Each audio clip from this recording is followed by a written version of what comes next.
Hello, hello to all the Web3 enthusiasts out there. And this is Max speaking, and welcome to 2025 and a new exciting episode of Synopsis. Today, I'm hosting this one with our friend from BitGet Wallet. Please welcome Elvin Khan. How are you today, Elvin? Hello. Good. Doing great. Thanks for inviting me. Yeah, it's always a pleasure to have this kind of positive and charismatic speaker, and it's kind of like a corporate feature from the entire BitGet team. I think like all of your speakers, all of your colleagues are also very positive all the time, and I think it adds a lot of points for your potential viewers who are actually tuned in right now.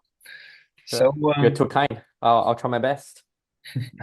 Yeah, I believe you'll deal easily. So, as we are starting off 2025, today we're going to discuss the results of the previous year and your expectations and expert opinions about 2025. So, I have a bunch of questions prepared, and let's start shooting them one by one. Sure. Okay, to warm up and to begin with, please tell us about the performance metrics of 2024. Did BitGet Wallet achieve all of its goals for the past year? Yep. Man, 2024 was pretty hectic and crazier. We all saw the bull run come and so many surprises in there. So many twists and turns. I would say for BitGet Wallet itself, we did achieve our goals. And there were also surprises along the way as well. But yeah, I think the most core metric is, our total base of users. When we started off 2024, I think we were at about 20 million users around the world. At the end of the year, we actually hit 60 million. So from 20 to 60 is a 3x increase. Also, I think it was around Q3 where we did put out a PR back then. We actually surpassed MetaMask and Trust Wallet in terms of the number of downloads. So in those few months, we were actually the most downloaded app, right, on iOS and Android. And it's amazing, right? And growth is still continuing. So I would say has been a great year. Product wise, there were so many things we can talk about later. One of the key ones was we launched Telegram mini app wallet. So we call it like BitGet Wallet Lite, right? And this opened up the access to all the Telegram users, which I think is about 1 billion at this time. And then we talked about, 20 to 60 million users. What is even more exciting about this is that the user base has actually diversified across more regions, right? We used to be very strong in Asia, but this has actually diversified across some other regions, which I'm sure we'll talk about as well. So it's a lot more global today. Wow, that's amazing, and that's really that. The past year was crazy, especially its end, and you managed to grow exponentially during these all turbulences, and yeah, that's cool. And yeah, I feel like we can all, get a lot more sleep in 2024. But yeah, yeah, it's been amazing. hopefully we can have some rest, but I know that you guys will keep on building and developing. And for the craziness of the past year, so what milestones do you consider the biggest achieved in 2024? Wow, difficult question.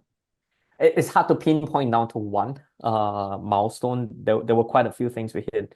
I think at the core of the wallet itself is really on trading. That's still the biggest use case for the wallet today. And I think we have massively increased the capabilities in terms of our swap within the wallet. So, and this comes from many, many different increments, right? For example, we introduced instant swap, which allows you to, I think it's 2 times as fast in doing a swap, right? Especially when you're trading meme coins, this is important. We also introduced things like Memex, right? This is a meme trading. You can call it like a mini platform within our wallet itself. It's a one-click instant buy and sell. Again, very important when you're trying to chase after this, pumps, right? You want to make sure that it gets done. So we introduced that as well. We introduced smart money, which basically alerts you to tokens that smart money or profitable traders are buying, right? And how many of them are buying versus selling and so on. So there were a lot of these things, even limit order, right? This came out only in the last few weeks. So we introduced limit orders for Base and Solana. Reason is because the tokens keep going up and down, Solana as well, and maybe you just want to catch a lower price and set a limit order rather than having to chase the market and monitor it. So all these things just means like it's so much easier. It's so much more convenient to actually make trades on the wallet itself. And the wallet, I would say, is going to be increasingly key. I do think, listings in the past on exchanges, people will look at this and say like, oh, this token is going to go big. But if you look at the trends today, the decentralized world is becoming more important. And so having these trading tools and features will be key for the future of the decentralized web. So I think swap and trading capabilities is one big milestone for us. The other one is we rolled out our crypto card, right? For me, it's amazing just having the feature where I can spend my crypto anywhere, anytime. So we launched our crypto card about 1-2 months ago. And since then, I've been able to just use the crypto in my wallet, right? And spend it anywhere that has MasterCard, right? It's as easy as just, binding it to your Apple Pay and then using it to pay anywhere that accepts MasterCard. So that's been amazing. And lastly, I think we're still kind of working on features that makes it easier for users to onboard in a more general sense. So people have been talking about wallet abstraction, right? And to us, a lot of times a user comes in, they're like, all right, I just want to buy this token, right? But he doesn't necessarily want to know which chain, which gas token it has to be. And so we have been releasing features. Get Gas is an example where you just need to put in, maybe 10, 20 USD T into this Get Gas account. And you never have to worry about gas fees again because we will just auto deduct the gas fees from that Get Gas account. So anything to make it easier for users to onboard is a key milestone, and we'll continue to do more this year. Wow, yeah, you mentioned so many right things, especially for the newbies. You're telling about several levels of innovation, so integrating a mini app, making some layers within it, and the Web3 industry is always evolving and changing, and people are getting used to this. Growth, convenience, and other things. But if we take a look in the past, like a few years back, when there have not been such amazing convenient services like you do, it was always a stress, and I had to educate myself how to add networks, how to calculate the fees, how to change these networks and the other stuff I had to do manually. And now what you do, it's making the life of the entire industry way easier. Even you don't need to go to like some third-party DApps to trade something. You can do it even within the wallet, and that's awesome. And this is what I think the new industry participants should appreciate. Exactly.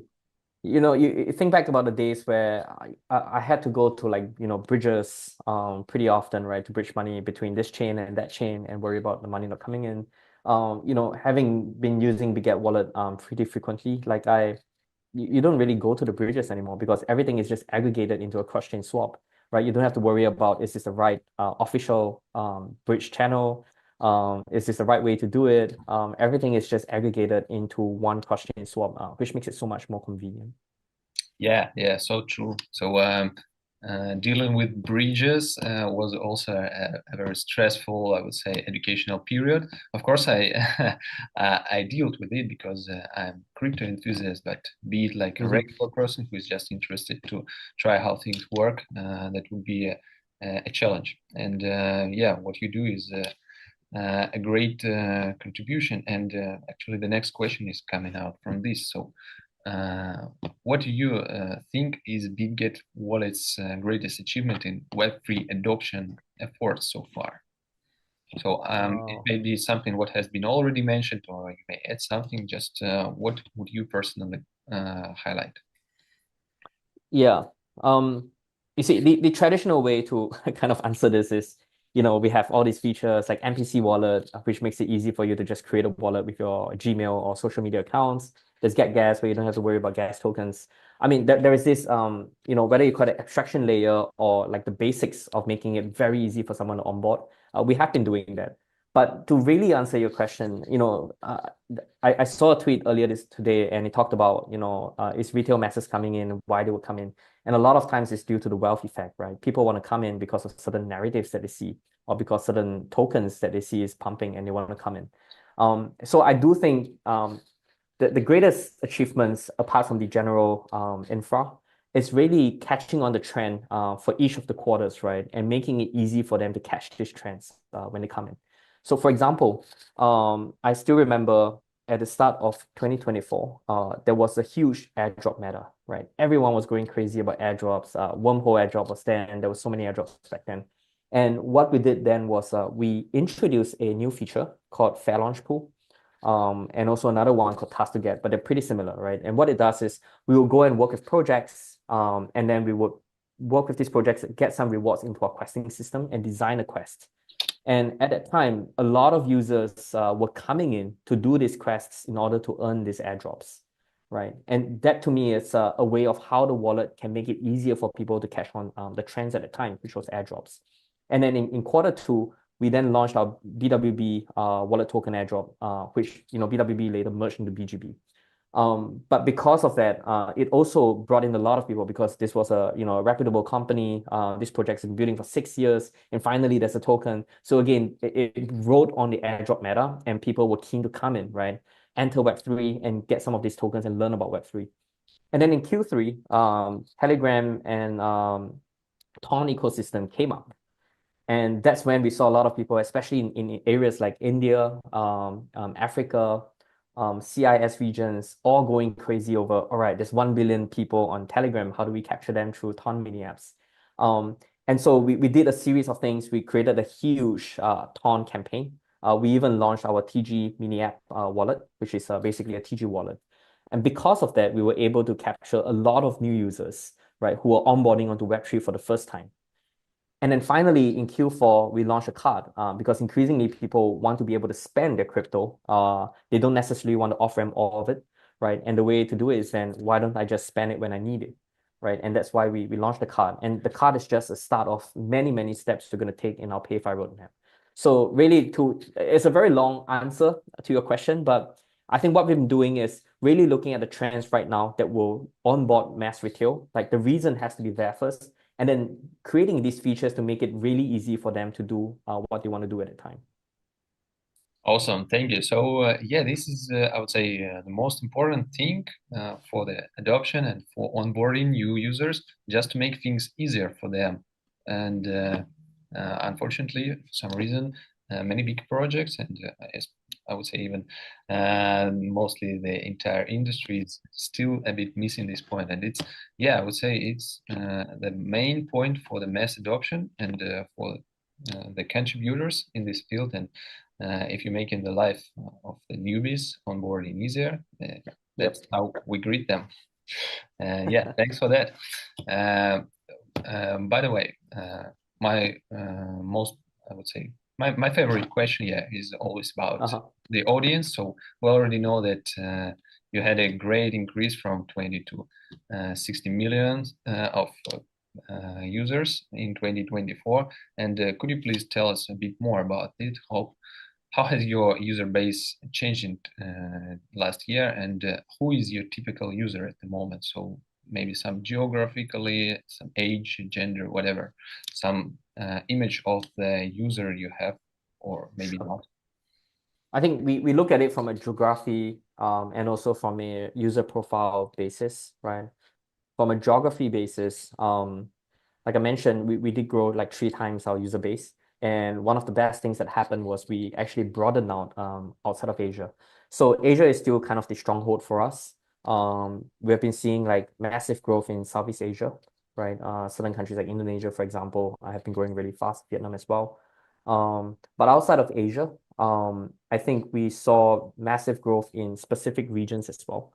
So, for example, Africa, Middle East, Europe, we have seen increasing number of people downloading our wallet to get started in the decentralized world. I have some numbers here, right? So, like Africa grew by 1,000%, right? That's crazy. Led by Nigeria, 1,400%. The Middle East increased by 400%, right? Led by Saudi Arabia, UAE. Europe, we grew by 400% last year, right? With France, UK, Germany leading the pack. So really happy to see that because I think it's a healthy sign that the product itself has matured, right? And also appealed to a much wider audience. At the end of the day, and this is what I always want to say, which is the reason why I joined a wallet, right? Is that many of the benefits of DeFi and Web3 are actually more towards the emerging countries, right? And so it would be a shame if, the wallet user base was just kept within Asia or within like high profitable traders.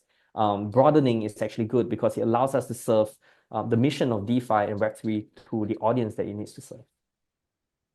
Yeah, Yep. uh, that's awesome and Yeah. crazy And number and telling us. crazy numbers as well. Yeah. And the other question you had is about the profile of the users, right? I think this time around we also saw a difference. Obviously there were a lot of like airdrop hunters that came in. There were a lot of use. So basically there are like airdrop hunters. There are people who trade. There are people who just want to come in and dabble. We hear all these like different feedbacks from different groups and communities.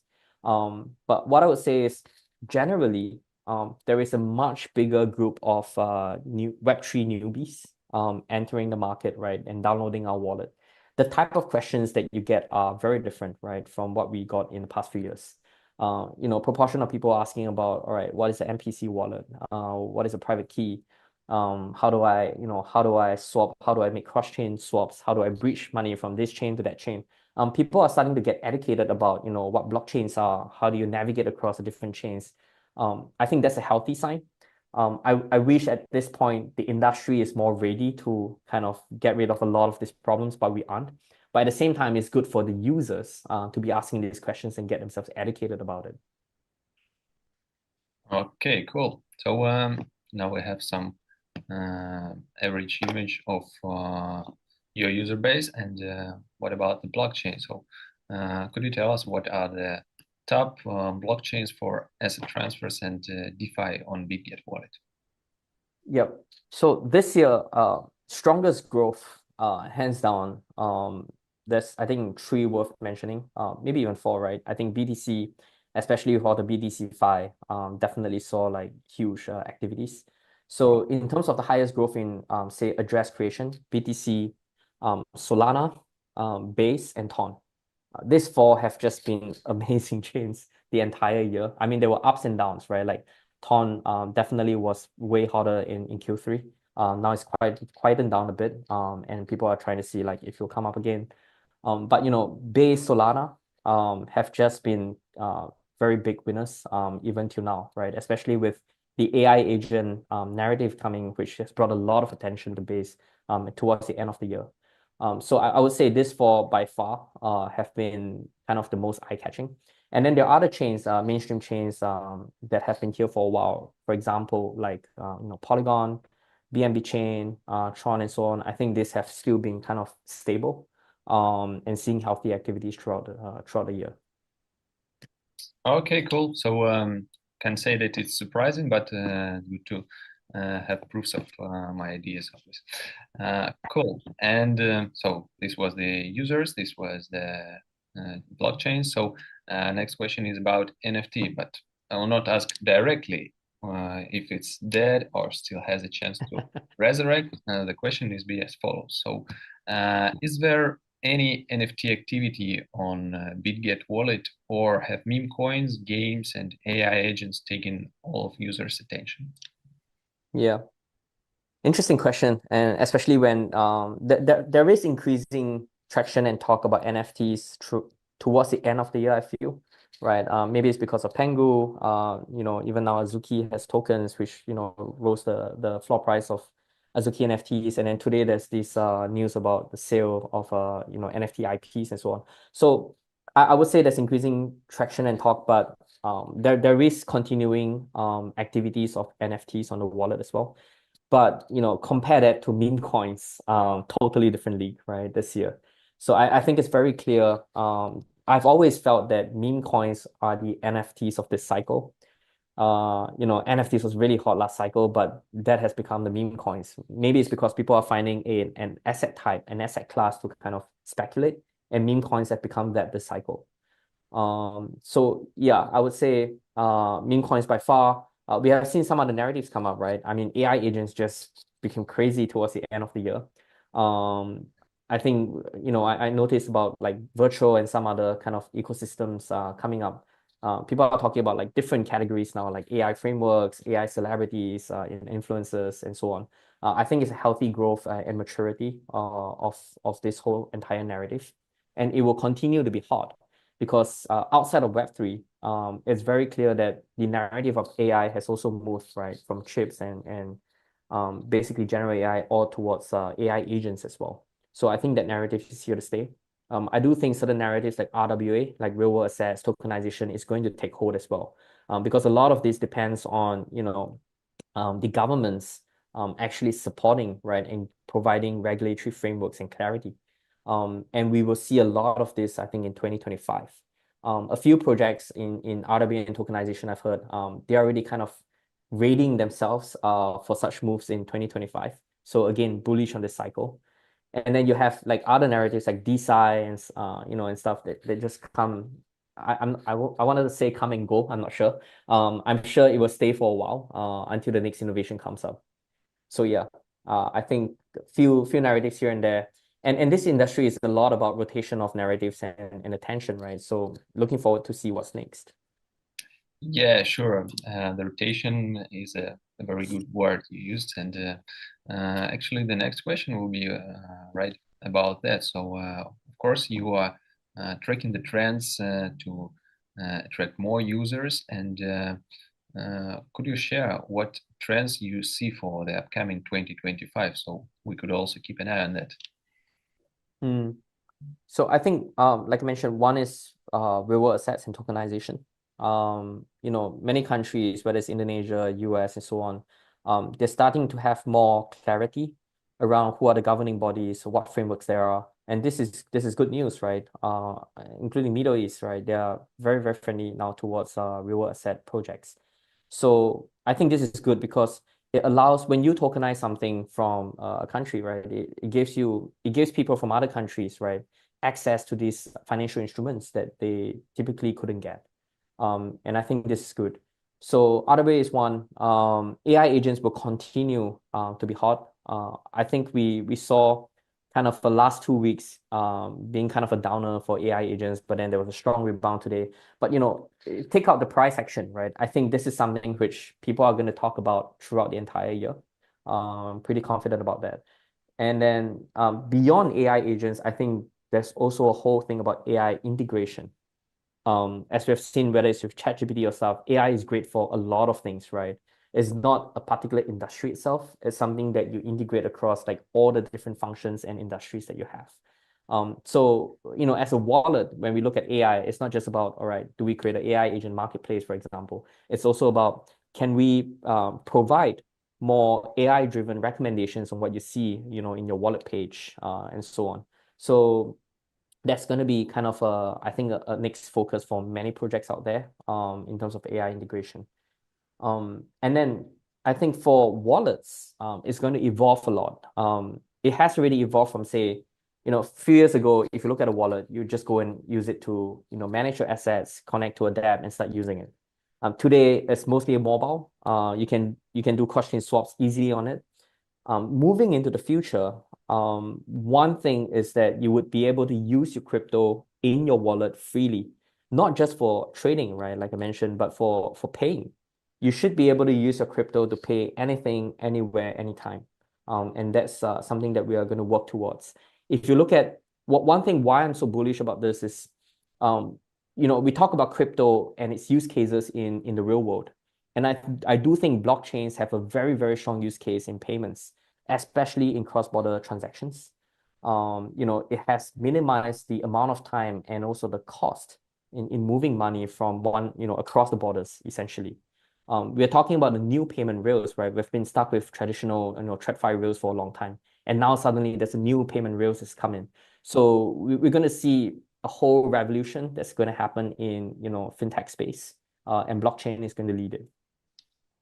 Wow, awesome. What a fantastic picture I have now in my mind. And yeah, for sure, 2025 is gonna be a very interesting year for the entire industry. It's not just about the price of BTC and others, but about innovations and new technologies. And for sure, maybe the narratives will be rotating, the services will be evolving, and it will be Hmm. maybe hard to see it right at the moment. But I'm 100% sure that when we will be recording a new episode and making a look at 2025 as the past year, we will see that a lot of things have changed and the future is getting closer and closer. Well, still we are in the beginning of the year, and I Hmm. think it's time to share some announcements or teasers from your side. So please tell us about the plans of Bitget Wallet for 2025. Yep, yep. We do have very clear roadmaps and plans. I can maybe let me structure it a bit, right? Into kind of three categories. One is we still want to improve the onboarding experience. People have been mentioning about wallet abstraction and so on. How do we make it really easy, right, for someone to just download the app, create a wallet, and start, right, whatever they want to do. And this goes into, say, even your on-off ramp experiences, right? Can we allow someone to on-ramp, right, within half a minute, for example? So we're going to continue working on this. So we have been kind of improvising the on-off ramp experience, working with more partners to enable that. Get gas is only a start. We're going to enable more chains so that, again, you don't need to have gas tokens on every chain, which is a pain for me, to be honest, like, and for a lot of users. And better UX as well. So when I say UX, there's also things like, all right, today, a lot of these services that you want, for example, trading perps, you can't do it natively in the wallet itself, right? Last time during the airdrop, you could trade points as well, but you had to go to Whales Market and then you had to connect a dApp, and then you had to go through like 10 different hoops to do it. Um, for a lot of these like common features or common activities that people want to do, we want to start aggregating them into the native user experience in the wallet. So that, if you trade perps in the future, it's like trading spot in the wallet itself. That's how easy it's going to be. So one is the easy onboarding and just easier experience or UX itself. The second one is then to make sure that there's more things to do in the wallet. So, for example, with real world assets, can we enable people to know what are all the financial instruments out there? And the way we would represent some of this would be different because these are not just speculative assets anymore, right? They could be tokenized assets which have, backing of different properties and so on. How do we represent those things, right, with the information that you want before you actually hold or buy them? AI agents, could we build like a AI agent marketplace? So basically giving the user more things to do within the wallet, I think is important. And then the third one is then we do see ourselves not just as a crypto wallet anymore, but more like a redefined personal finance app, right? If you think of PayPal, if you think of Revolut and so on, you're able to, hold your bank account in there, hold your money. You're able to trade, equities and trade crypto. You're able to make payments, right, and send money to your friends. And I do think crypto and blockchains have changed how personal finance should be done. And we want Big Wallet to be that app, right, to enable that. So it means then again, you can spend your crypto anytime, anywhere, anytime, in any place, right? You can use it when there's anywhere that accepts MasterCard, Visa, or you just want to buy like, gift cards or coupons directly within the app itself. We want to enable all these things. Oh, awesome. Thanks for sharing. And a lot of Yeah. big things are coming, and for sure we will be Lots keeping to an eye build. on it. And yeah, we'll be tracking your progress. And of course, wish you best of luck with that. And actually, without my wishes, you will deal with it. Like 1,000,000% sure.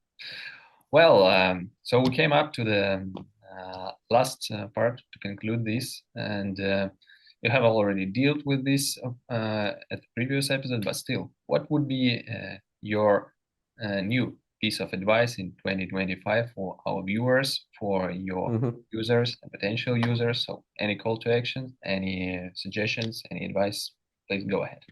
Wow. I'm bullish about 2025, right? Of course, a lot depends on how it's going to pan out, especially after inauguration, which is just 5 days later. But I'm generally bullish because of all the things that I've been hearing. Not just in terms of policy and stuff, but in terms of what people are actually building, right? You have to feel positive about that. But price action is always very short term and very irrational. So my advice is always stay safe. It's attention trading in crypto, right? So if you want to do like day trades or fast trades, you got to make sure you are really ahead of the game, right? And that's you have to read a lot of things or maybe just follow the hot picks on Big Wallet. I don't know. But yeah, stay safe out there. Keep learning about Web3. I do think it's going to be a big part of our future. Awesome. Thank you very much. And that's it for today. Well, the time just ran so fast because it was a very interesting and insightful episode. And I think that our audience will show it with their thumbs up. So, yeah, thank you very much, Alvin, for joining in. Always a pleasure to see you at our YouTube channel. Please come here more. I think everyone is willing to see you anytime. Thanks for having me here. Yeah, and thanks for our viewers for watching till the end. Guys, stay safe and subscribe and stay tuned. So, wish you best of luck. See you in more episodes. Bye bye.